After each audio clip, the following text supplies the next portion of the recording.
আমরা আপাতত single screen স্থগিত রেখেছি, একটু তাপটা কমলে আমরা সিঙ্গেল স্ক্রিনে যাব। আচ্ছা, তাপ ছড়াচ্ছে। আমার মনে হয় আমি আরেকটা অ্যানাউন্স করি, এটা হচ্ছে সেলিমটা ভুলে গেছি।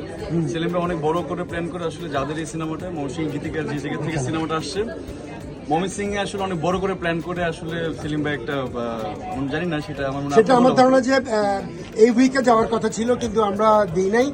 সম্ভবত 3 তারিখে ময়মনসিংহে ছায়াবানীতে এটা রিলিজ হওয়ার কথা, যদি পরিস্থিতি ঠিক থাকে, তাপানুকূল থাকে, তাইলে আমরা ময়মনসিংহে আমরা যাব, সবাই মিলে যাব। এবং ময়মনসিংহের গীতিকা যেহেতু ময়মনসিংহে, আমরা সবাই মিলে স্পেশালি রিলিজের দিন আমরা থাকবো সেখানে। কাজল রেখা সেকেন্ড উইক শেষ হলো এবং আগামীকালকে 3rd উইকে পড়বে। তো আমরা সিঙ্গেল স্ক্রিনে একটু এই গরমের তাপ প্রবাহের জন্য একটু পরে যাব এরকমই ভাবছি। আর মাল্টিপ্লেক্সগুলোতে সিনেমাটা চলছে এবং যারা দেখছে তারা পছন্দ করছে, আপনারা আজকে দেখলেন। হ্যাঁ, এবং আমার ধারণা যে আপনারা সবাইকে জানান, এবং এই সিনেমাটা এটা এই জাতির জন্য একটা গুরুত্বপূর্ণ সিনেমা, এটা যদি সবাই দেখে এবং আমাদের অনেক ভালো লাগে।